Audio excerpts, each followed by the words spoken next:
Hey guys, in this video I'll be showing you guys top 5 best phones of 2017. Every phone on this list is a 2017 phone. I know there are a lot of phones from 2016 that are still worth buying, but this is all about the new stuff, baby. So coming at number 1 is the Samsung Galaxy A7 2017, aka the Galaxy S7 Plus, because it's pretty much like a Galaxy S7 just in bigger size, minus that awesome camera and that Quad HD display.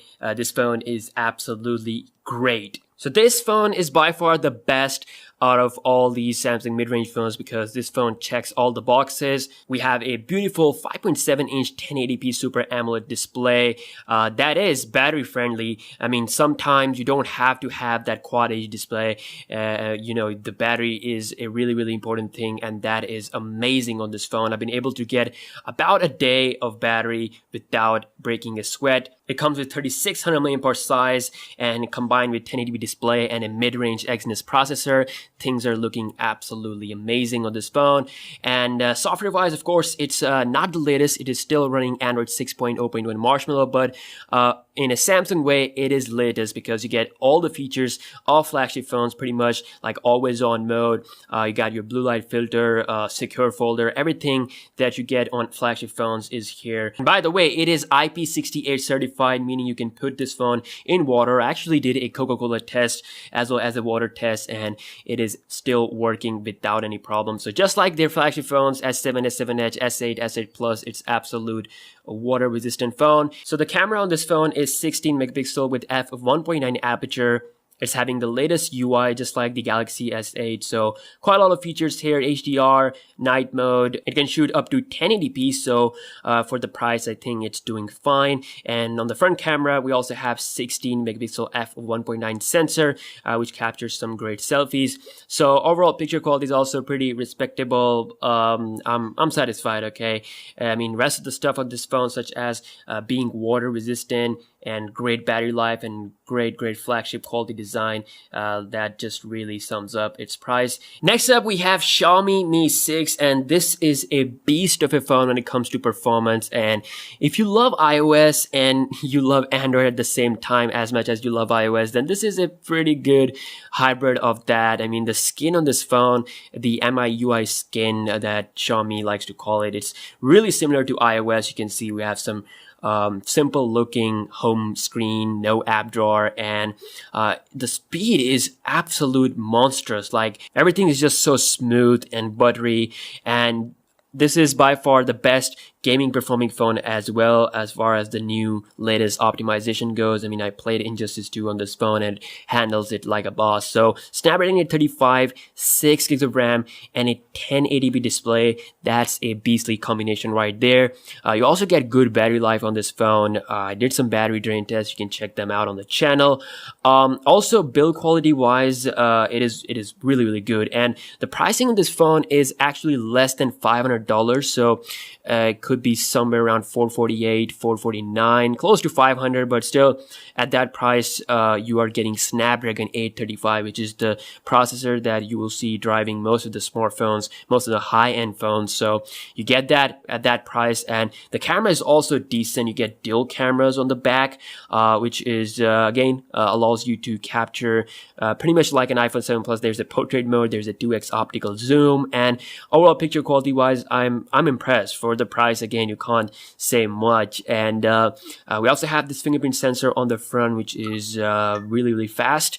And if you want a phone that is absolutely great in terms of performance, decent camera, and good price, then Mi 6 is one of the best phones of 2017, early 2017. So, okay, next up we have the Nokia 6, and this is probably the cheapest phone on this list. I bought this phone like a month ago. I actually did a speed test comparison of this phone versus the Galaxy S8, and that video got over 2 million views. That was insane. So, basically I showed you guys that this phone is not a slow phone. I mean, even though it's a mid-range phone, but it's still really respectable when it comes to speed. And that is a main highlight of this phone as far as my experience goes.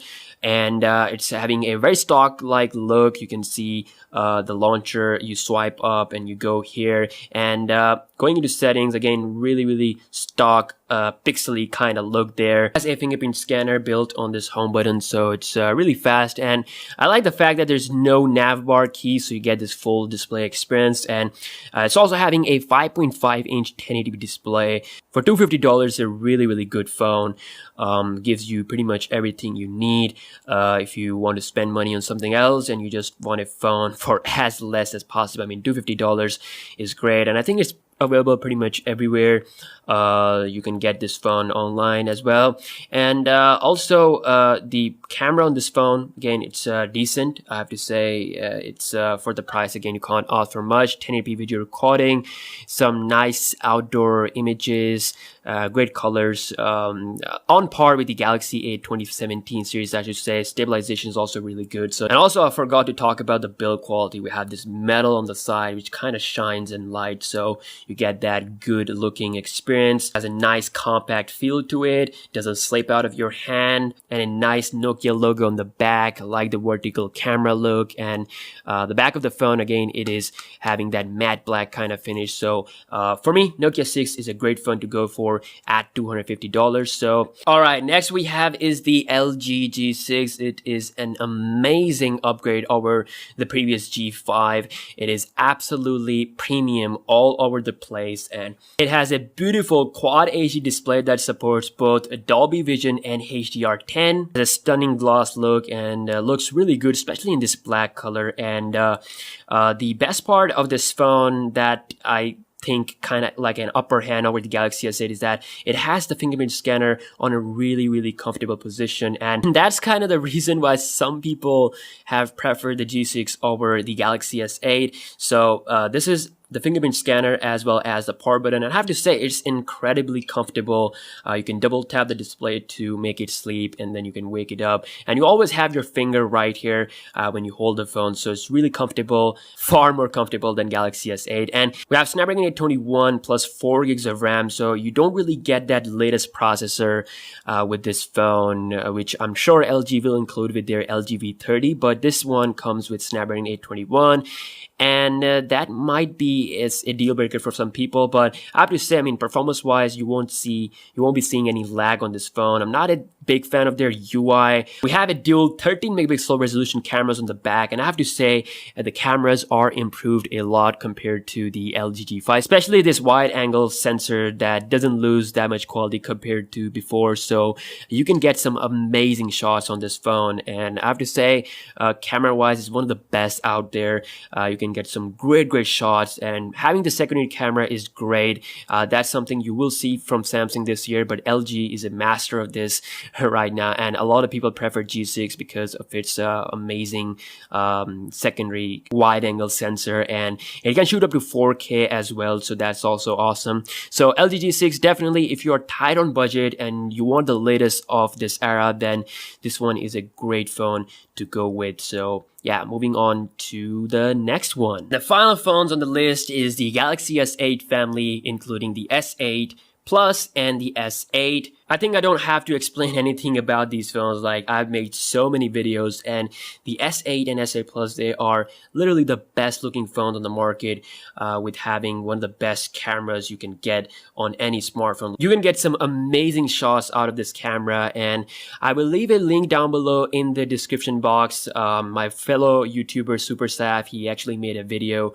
cinematic video test of the Galaxy S8, and you have to watch that video. I mean, that really shows the true capability of the S8 camera, and he did that in the Pro mode, and I'm just so impressed by the possibility. I mean, this camera is amazing. We also have the best looking display on the market, Super AMOLED, 6.2 inch on the Galaxy S8 Plus, which basically I use because I'm a big screen person, and the S8 5.8 inch, and it's really good for most people because it's big and it's also really handy. The UI has been improved a lot, so it's still not stock Android, but it's packed with lots of features, like secure folder, the ability to downgrade the resolution to increase battery. I mean, Galaxy S8 is a feature-packed phone software-wise, and I've done a video about what's on my Galaxy S8 Plus, so you can watch that. Obviously, it's not stock Android, so if you want that, you can have Android O look on your Galaxy S8 as well. I did a video about that on the channel. I'll leave a link down below in the description if you want to see that. The S8 Plus is the king of battery drain tests as far as the flagships are concerned. It has defeated almost all phones, and same thing can be said for the Galaxy S8. So in my testing, in continuous usage, they are best.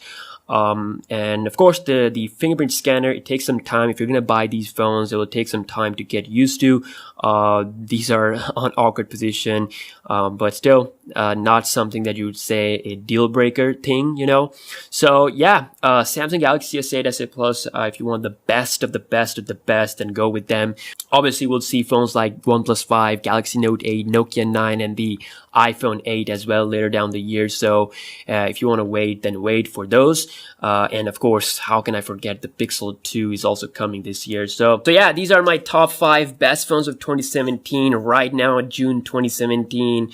Like I said, we'll see tons of new phones this year. The new Galaxy J series is also right around the corner. So yeah, so many phones coming up. I'm excited. Subscribe if you're new to the channel, and see you guys in the next one. Peace.